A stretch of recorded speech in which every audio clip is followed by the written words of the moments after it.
T20 ఫార్మాట్లో 141 runs. ఇది defend చేయగల స్కోరా, లేదంటే ఇది ఓటమిని ముందే రాసుకున్న స్కోరా? బాస్, ఐపీఎల్ 2026లో LSG versus Delhi Capitals match అస్సలు సింపుల్ మ్యాచ్ కాదు బాస్. ఇది ప్లానింగ్ వర్సెస్ ప్రెషర్, ఇది డిసిప్లిన్ వర్సెస్ మిస్టేక్కి మధ్య జరిగిన పోరు. సరైన ప్లానింగ్, డిసిప్లిన్ లేకపోతే ఎంతటి టీమైనా ఎలా కుప్పకూలుతుందో చూపించిన మ్యాచ్ బాస్. ఈ వీడియోలో ఒక్కో మూమెంట్ని బ్రేక్ డౌన్ చేసి ఎల్ఎస్జీ ఎక్కడ మ్యాచ్ కోల్పోయిందో, డీసీ ఎలా గేమ్ని కంట్రోల్ చేసి మ్యాచ్ గెలిచిందో వివరిస్తా బాస్. ఈ మ్యాచ్లో టాస్ ఓడి బ్యాటింగ్కి దిగిన లక్నో సూపర్ జైంట్స్ బ్యాటర్స్పై డీసీ బౌలర్స్ ఆధిపత్యం చెలాయించారు. ఫస్ట్ ఓవర్ నుండే క్లియర్ ప్లాన్తో ఎక్కడా లైన్ అండ్ లెంత్ మిస్ అవ్వకుండా, బ్యాటర్స్కి అస్సలు అవకాశం ఇవ్వకుండా ఎల్ఎస్జీ బ్యాటర్స్ని కంట్రోల్లో పెట్టారు డీసీ బౌలర్స్. జనరల్గా పవర్ ప్లేని ఎవరు డామినేట్ చేస్తారు బాస్? బ్యాటర్సే కదా. కానీ ఇక్కడ కంప్లీట్గా రివర్స్ అయింది. మిచెల్ మార్ష్, రిషబ్ పంత్ లాంటి విధ్వంసకర బ్యాటర్స్కి బ్యాట్లు జులిపించే అవకాశమే ఇవ్వలేదు. దీంతో ఎల్ఎస్జీ ఓపెనర్స్ అగ్రెసివ్గా ఆడాలా లేదంటే సెట్ అవ్వాలా అన్న కన్ఫ్యూజన్లోకి వెళ్ళిపోయారు. ఇంతలో అన్ఫార్చునేట్లీ రిషబ్ పంత్ అవుట్ అయిపోయాడు. పాపం పంత్ కుదురుకొని భారీ ఇన్నింగ్స్ ఆడదామనుకున్నాడు, బట్ దరిద్రం దూల తీర్చేసింది. మార్చ్ కొట్టిన స్ట్రైట్ డ్రైవ్ బౌలర్ ముఖేష్ చేతికి తగిలి వికెట్స్ని ముద్దాడేసింది. ఆ పాటికి క్రీజ్ని వీడిన పంత్ రన్అట్ రూపంలో పెవిలియన్ దారి పట్టాల్సి వచ్చింది. దాంతో స్కోర్ బోర్డ్ కదలడం ఆగిపోయింది. డాట్ బాల్స్ పెరిగిపోయాయి, రన్స్ రావడం తగ్గిపోయాయి. దాంతో మళ్ళీ ఒత్తిడి. ఆ ఒత్తిడిలో ఈసారి మార్క్రమ్ చిత్తైపోయాడు. అక్షర్ పటేల్ బౌలింగ్లో క్లీన్ బోల్డ్ అయిపోయాడు. దాంతో పవర్ ప్లేలో ఎల్ఎస్జీ కేవలం 48 పరుగులే చేయగలిగింది. 2 వికెట్స్ కోల్పోయి. ఇది గుర్తుపెట్టుకోండి బాస్, దీని గురించి మళ్ళీ మాట్లాడుకుందాం.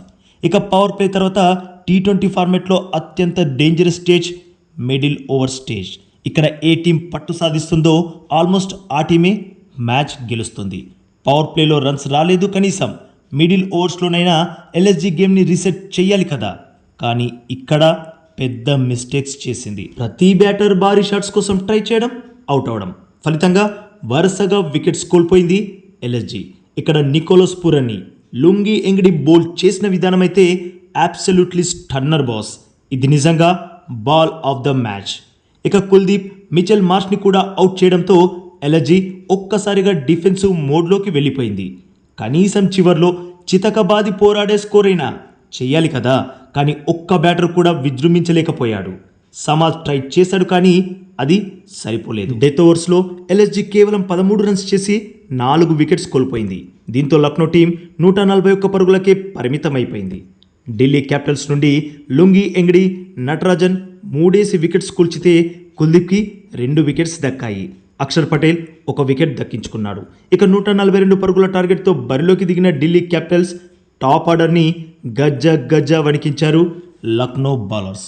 ఫస్ట్ బంతికి షమీలాలా కేఎల్ రాహుల్ని అవుట్ చేసి పడేశాడు. Second break through Mohsin Khan అందించాడు నితీష్ రాణాని పెవిలియన్కి పంపి. ఇక ఫిఫ్త్ ఓవర్లో ప్రిన్స్ యాదవ్ లక్నోకి డబుల్ ధమాకా అందించాడు. సెకండ్ బంతికి పతున్ నిశంకాని, నెక్స్ట్ బంతికి అక్షర్ పటేల్ని క్లీన్ బౌల్ చేసి లక్నో టీంలో ఫుల్ జోష్ నింపాడు. 26 పరుగులు, కేవలం 26 పరుగులకే ఢిల్లీ టాప్ ఆర్డర్ ఖతం. దీంతో మ్యాచ్పై పట్టు బిగించేశాం అనుకున్నారు లక్నో టీం. బట్ ఆ పట్టు సడిలేలా చేశారు సమీర్ రిజ్వీ, క్రిస్టన్ స్టబ్స్. వీరిద్దరు ఏం ఆడారు బాస్. టాప్ ఆర్డర్ కొలాప్స్ అయిపోయాక వీరు ఇన్నింగ్స్ని నిర్మించిన విధానం అయితే వేరే లెవెల్ అంతే. ముఖ్యంగా ఇంపాక్ట్ ప్లేయర్గా బరిలోకి దిగిన సమీర్ రిజ్వీ తన తుఫాన్ బ్యాటింగ్తో ఓడిపోతుందనుకున్న ఢిల్లీ టీంకి విజయాన్ని అందించే ఇంపాక్ట్ఫుల్ బ్యాటింగ్ చేశాడు. మ్యాచ్ విన్నింగ్ నాక్ ఆడాడు. 47 బంతుల్లోనే 4 సిక్స్లు 5 ఫోర్లతో 70 రన్స్తో నాట్అవుట్గా నిలిచి సిక్సర్తో మ్యాచ్ని ఫినిష్ చేశాడు. క్రిస్టన్ స్టబ్స్ 39 రన్స్తో రిజ్వీకి మంచి తోడిచ్చాడు. దీంతో 26 ఫర్ 4తో ఉన్న ఢిల్లీ మరో వికెట్ కోల్పోకుండా కూల్గా విజయాన్ని సాధించేసింది.